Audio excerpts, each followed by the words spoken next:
So this is Naz Shah, the Pakistani MP for Bradford West, the Labour Party incumbent, obviously, and as you can see from her bio here, her father left the family when she was 6 years old. At 12, she was sent to Pakistan by her mother to escape her mother's abusive partner, where she had an arranged marriage, which happened at 15. When she was 20, her mother, who had been sexually and physically abused by her partner for over a decade, was convicted of murdering him and spent 7 years in prison.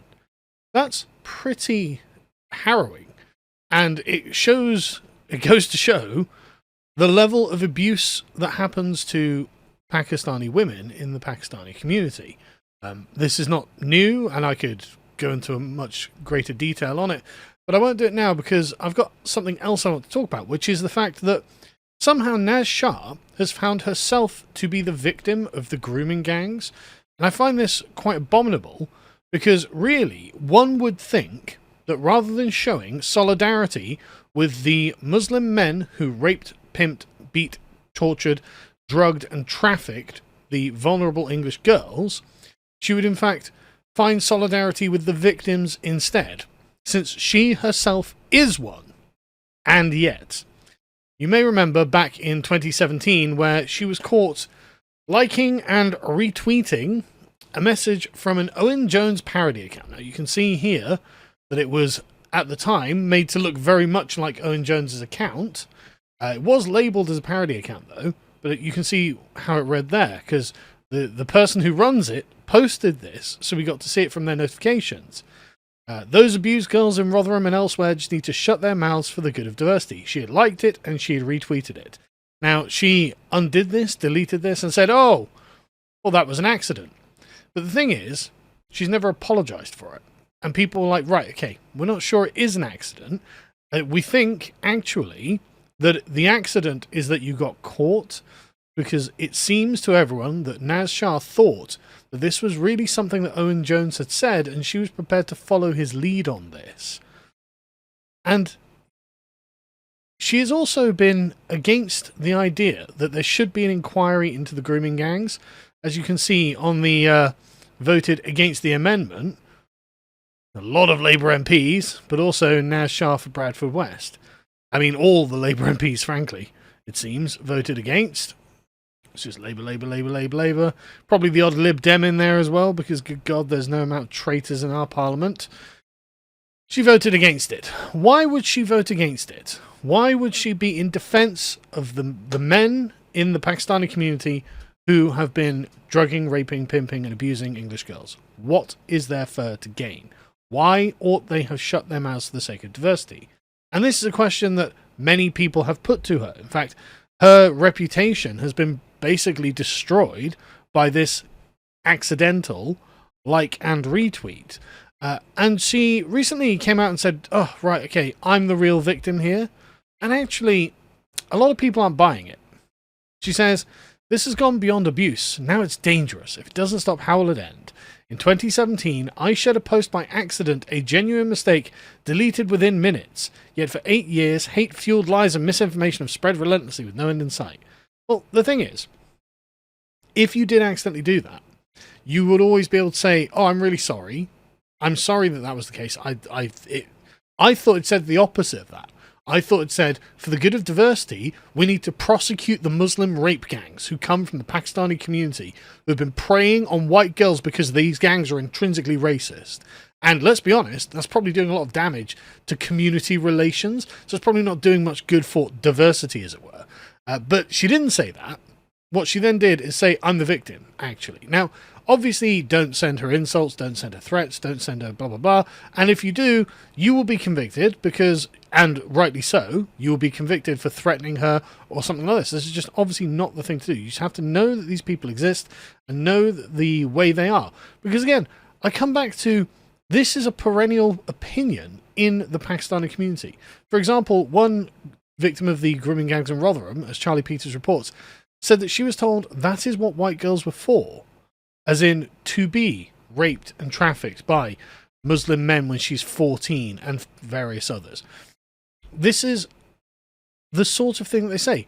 The prosecutor was told the jury that Hussein continued to call her things like white slag when he saw her. And so this is an intrinsically racially charged offence, and Naz Shah finds herself on the receiving end of what appears to be a mistake, not in type, but in merely the fact that she thought it was Owen Jones. Instead of coming to the defence of these girls, she's decided to defend the abusive community from which she comes. And this is something that she's not alone in. The wives and daughters and sisters of the grooming gang members also hold a racist view of the white English girls that were the victims of the grooming gangs. White girls are filthy, the wives of the men jailed for raping these girls say. And they explain that for them, this is something that they just think it's because of the girls themselves, and it's not something that the men have done. Like the women, for some reason, think that the men bear no responsibility for the things that they've done here, and it's very frustrating to then get to Naz Shah and be like, you know what, who the victim of my like and retweet is? It's me. I'm the victim of this. She carries on, saying that there are investigations of various tweets. Again, don't tweet her, don't do anything, right? Just be aware. She says, I was forced into marriage at 15. I've spent my life campaigning for victims of abuse and exploitation. Well, okay, but which victims of abuse and exploitation? Because people are like, well, it didn't seem like you were campaigning for certain victims of abuse and exploitation because they're white. And again, this is a widely held opinion within the Pakistani community. It's not like we don't have enough evidence of this. So, just saying, Naz, what you could do is come out and say, I'm really sorry.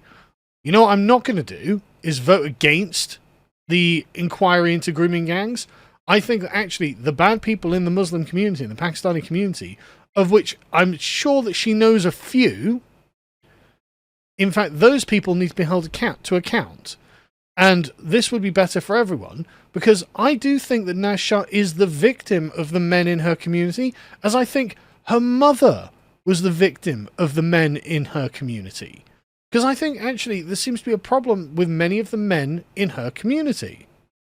Before he became excessively woke, this is something that her fellow Muslim Humza Yousaf, the former First Minister and first Pakistani First Minister of Scotland, had also said. A lot of young men in particular from within our own community believe in objectifying women, and especially if those women are from perhaps another race or another ethnicity.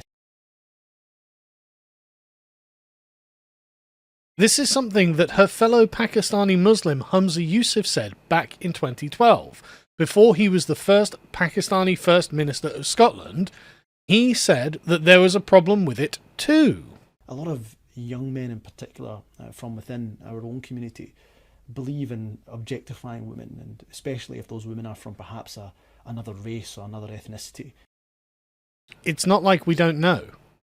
It's not like we don't know what the problem is with a certain percentage of men within the Pakistani community, and it seems that Naz Shah herself has been the victim of them, and yet this.